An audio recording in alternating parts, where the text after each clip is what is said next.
Ruto means it, because he said so many things and I can't locate him these days, because the things he said during election and the things he's doing now are two different things. I don't know, because I heard him saying we need to do away with the dollar and build our own currency, but his actions are not speaking to anything of doing away with the dollar. The latest being putting a red carpet for a murderer, a person who killed the Kenyan people, coming into this country, receiving a red carpet and being saluted by our own army. This is not a Kenyan army, it's not a colonialist army. The Kenyan army is a product of the Mau Mau rebellion, and those who killed our people in the Mau Mau rebellion cannot be saluted by the same army of the children of those who were killed during Mau Mau rebellion. We have a duty to stay true to the cause. We have a duty to remind the King and Britain of what they did to us. Indeed, he shows no remorse. He says this was bad, it shouldn't have happened. But he runs short of, I apologize, I am sorry. He will never say he is sorry, for because he thinks that his race makes him superior and is not qualified to apologize to those who are junior to him.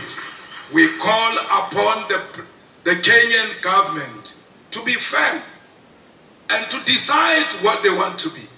Do they want to be Pan-Africanist, or do they want to be proponents of neo-colonialism? You can't have it both. Only one call must be made, and that call is of Pan-Africanism. It's not easy being a Pan-Africanist, for because the mindset of our people is so colonized, they are going to isolate you. They are going to look at you as if you are a mad person. They are going to look at you as if you are unreasonable. But it is a cause worth pursuing because of the generation that came before us. We don't want visas. We want one currency for Africa, because our currency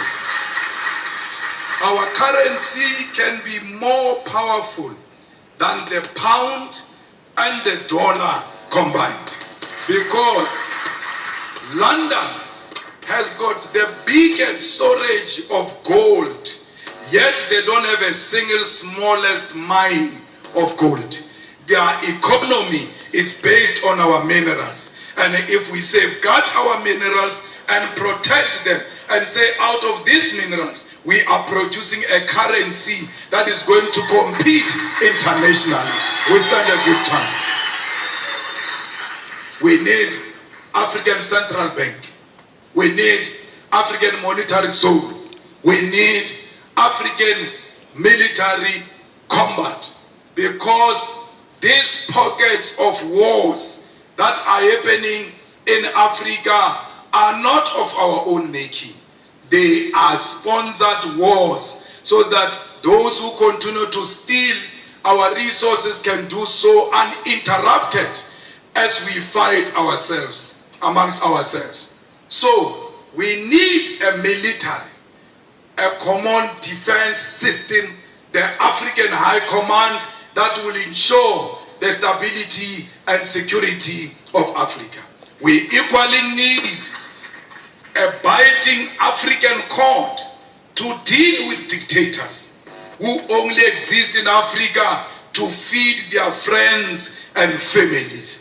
Those people must be prosecuted the African way.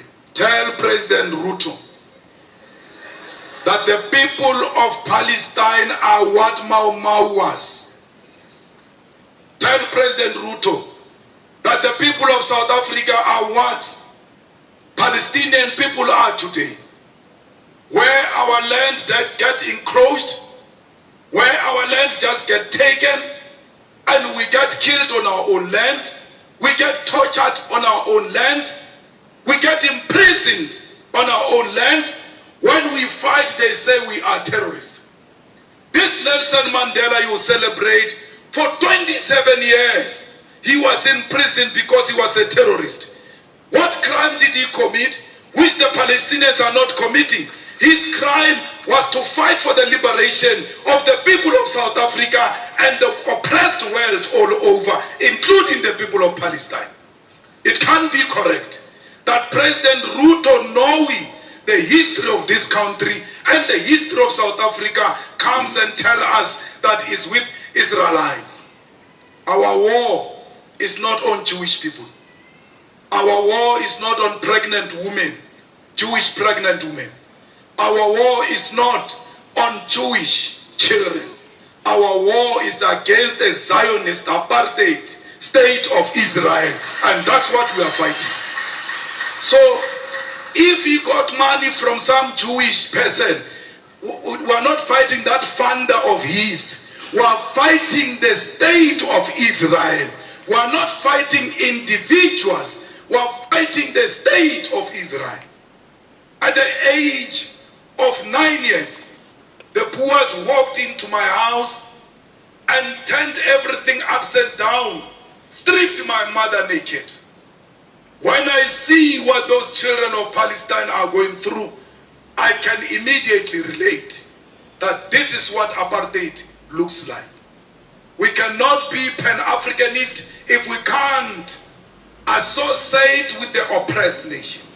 Our Pan-Africanism is based on the basis that we are an oppressed nation ourselves. And everywhere else where we see an oppressed person, that person is our sister, that person is our mother, that person is our father, because we are not free until the whole world is free from imperialism and colonialism. I don't know if you'll regret inviting me after this. But my problem is that I tell my truth as is. And I say it to authorities without fear or favor. Till today, no one has ever sued me legally successful. Till today, no one has imprisoned me, because you can't imprison or sue the truth. The truth will always prevail. Comrades, we must make sure that as we live here, our sympathy is with the oppressed people. Look at Cuba.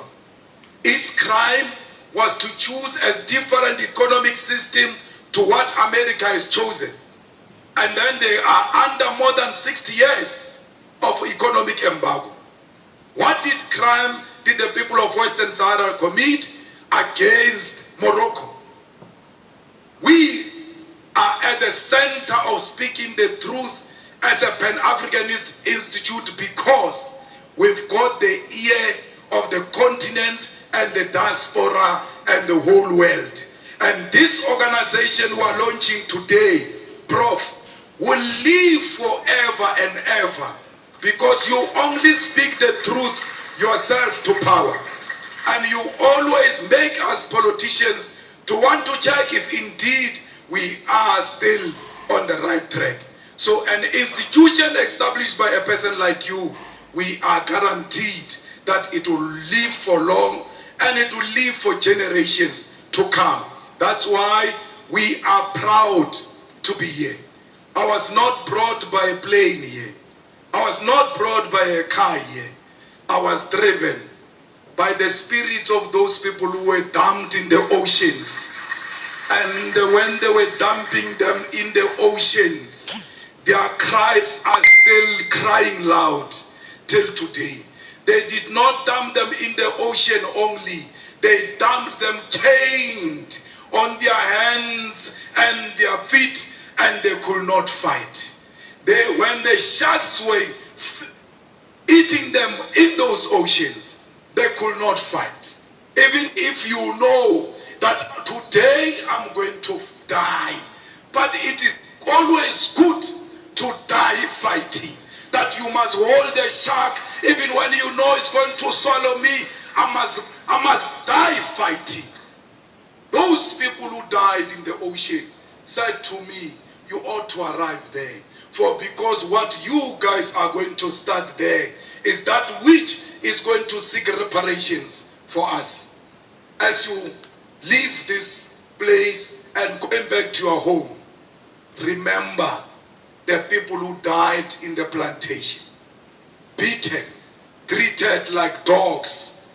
Remember all of those slaves that asked for help and they never found help. But you must say to them in spirit, the help has arrived.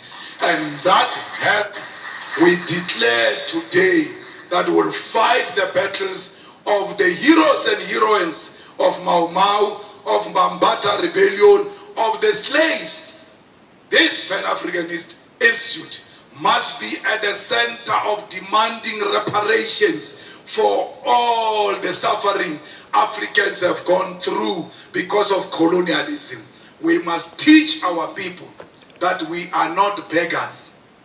When we ask for reparation, we are not asking for donation. We are asking for what was stolen from us.